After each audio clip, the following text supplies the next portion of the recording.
experientially, there's a better perspective of the kingdom of God. And now, by the help of the Holy Spirit, I seek out the host of heavenly ever after. Amen.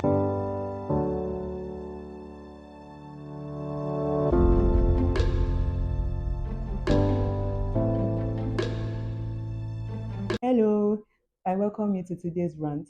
I am Adi Peters, your host for Spiritual Matters. This channel is solely for spiritual truth to guide you in your journey with God. I spread the gospel uniquely and under the authority of the Holy Spirit. With that in mind, please subscribe, like, share so they reach greater audience online. Do check my older video uploads and feel free to leave your thoughts in the comment section. Thank you and God bless. Have you ever opened the Bible and it felt like it didn't say anything to you? Or the opposite, like piercing your heart and just changing everything? Today, we'll learn how scripture speaks and how it changes you from inside out. And Bible is not just history or advice. In fact, the writer of Hebrews calls it living and active in Hebrews 4:12. That means God uses the written words to speak, to convict us, to comfort us, to correct us, and to also redirect us. If you seek faith that moves beyond slogans and into daily transformation, living scripture's voice is essential. Let's start by knowing what the Bible is, how it speaks, how scripture changes you, common questions that are being asked, practical steps, and live practical Bible study, then conclusion.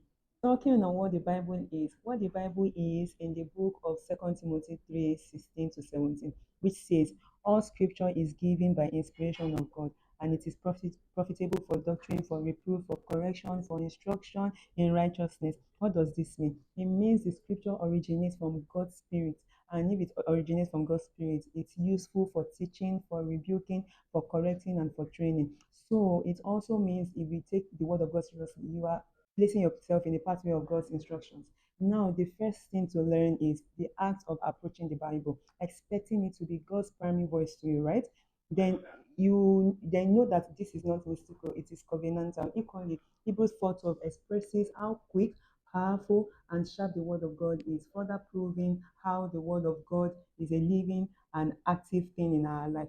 The word cuts but not condemns. It exposes what is hidden so that God can heal and change it. And you know, when the Holy Spirit finally helped me to make sense of this particular book of the Bible, that's Psalms 91.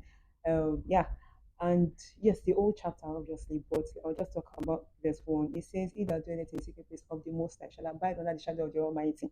I've been hearing about it, I've been reading it, maybe I never really had an understanding of it. I just had like a surface level that, okay, you get. But when the Spirit was going to reveal it and then coupled with other means, I now realized that, oh, he that dwelleth, because the Bible did not say you will abide under the shadow of the Almighty just because you are a man. Do you understand? It says, he that dwelleth. That means you have to dwell first. The instruction is you have to dwell first before you can abide under the shadow of the Almighty, right? So, how do you dwell? You dwell by doing His will daily. You dwell by seeking Him daily. You dwell by doing that thing He wants you to do. That is you praying, you singing praises to Him. Do you understand? You fasting to Him. Yeah. So, that is you dwelling. And when you dwell, you can now abide under the shadow of His Almighty. I mean, whoever says scripture doesn't speak hasn't been studying, and that's the truth. And I'm here to show to you that scripture does. And there are three ways it speaks to us believers. It speaks by truth, and the truth convicts us according to James 1:22-25, which talks about the word functioning like a mirror. That is, we see ourselves and we are called to act. It also speaks by promise, which comforts and redirects us, according to the book of Psalm 119, verse 50, and Isaiah 40:8, and also Romans 15, verse 4, which reminds us of God's promises, which also anchors hope, right? That is, when life storm hits, God's word steadies us. It also speaks by illumination through the Spirit of God in the book of John 14:26, also in 1 Corinthians 2:10-14, and then talking about God's Spirit opening our minds to Scripture's meaning, which is why studying the Word with prayer is very essential. And hearing Scripture isn't something difficult at all, actually. It's just a normal work of God's Spirit. I hope you do know that if the Scripture actually speaks, then it has the ability to change us, right? It has the ability to change you and I. And I'm here to also show you the ways that Scriptures changes you. And the Scripture changes you in ways that it doesn't only improve you, which benefits you, but in ways God wants you to be, which makes it easier for you to have a healthy relationship with God because you are easily aligned with His purpose and His plans for your life. So this following are part of our being, the word transform, which is our mind, our heart, our desire, and our behavior. Speaking of our mind, Romans 12:2, it tells us to be transformed by the renewing of our mind, which means the scripture replaces every lie of the devil with the truth of God. And when that happens, things automatically change and our heart and desires.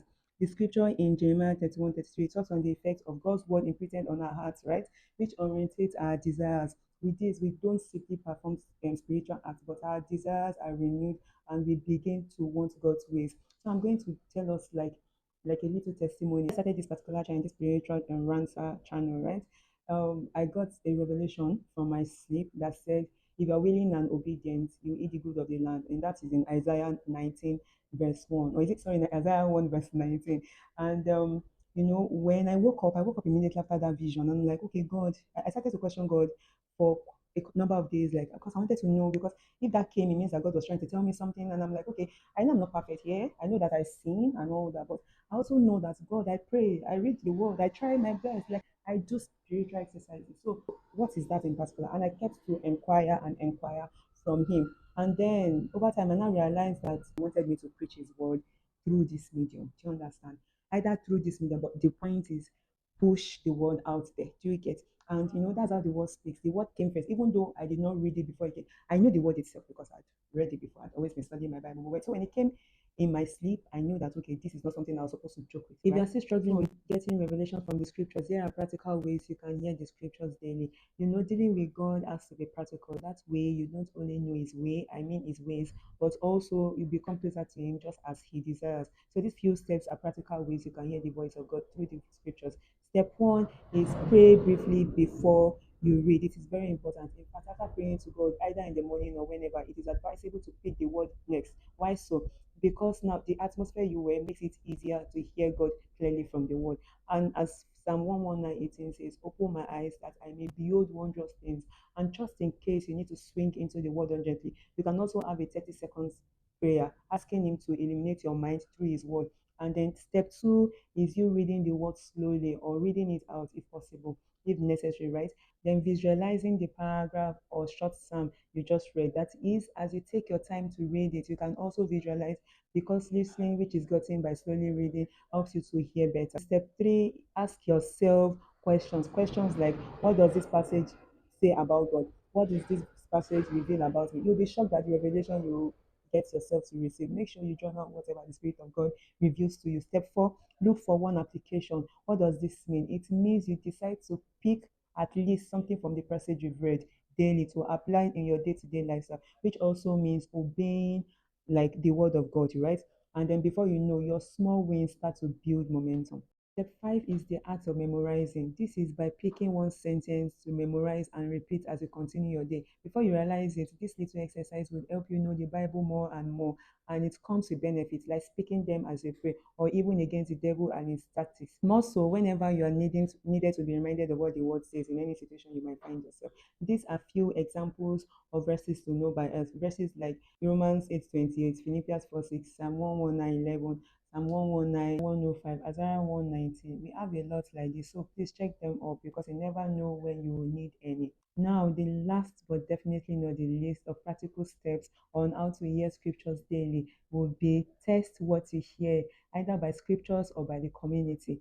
First John 4 verse 1 says, for us to believe not every spirit, but by checking the spirits whether they be of God, because many false prophets are gone out into the world. That's what that verse says. Then also Proverbs 27 verse 17 says, it encourages us by saying, iron sharpeneth iron. So a man sharpeneth the countenance of his friend. This verse is saying it's okay for us to compare impressions, not only by scriptures, but also with trusted, matured believers. By now, I suspect you may have some vital questions in your mind which you need answers to. So let me address common questions that bother us as believers.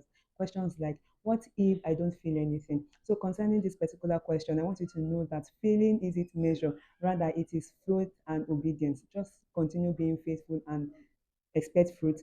Another is, every thought I have when reading, is it from God? And the answer is definitely no. And how you can know is by testing scriptures, like I mentioned earlier in First John 4. And if it's God's voice, you will find peace because His voice never contradicts the scripture. Here's another common question people ask and want answers to, and that is, can scripture actually heal trauma? And yes, it can, and scripture does.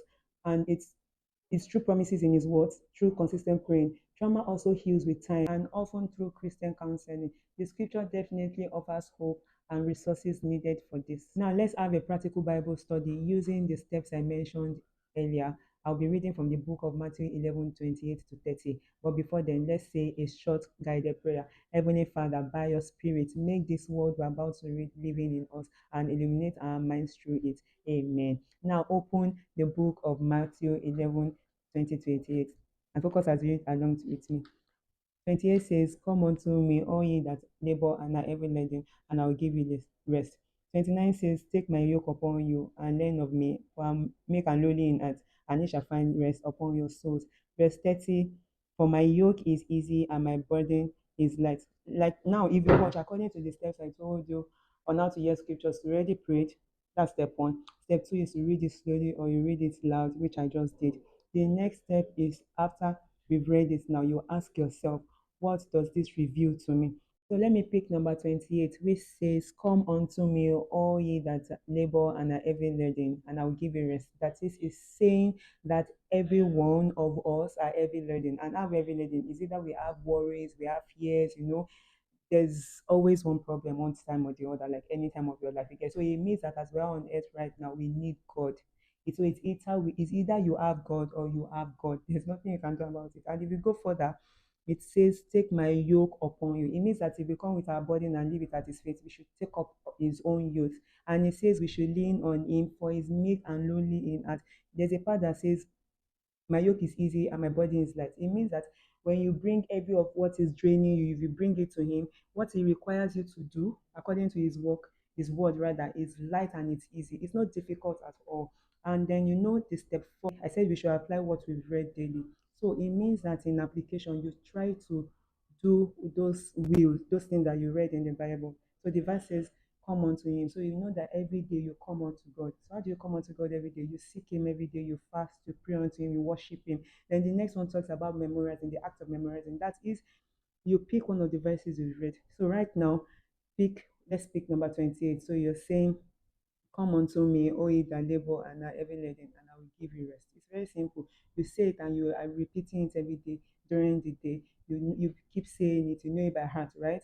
Come unto me, all ye that labor and are heavy laden, and I will give you rest. And the next step is for you to test this scripture. So now let's test this scripture. We get, okay, in this situation, we don't need to test it, right? Because we're not exactly confused about what the scripture means. But in a situation where you are confused, you can test it with other scriptures in the Bible. That means you do proper study.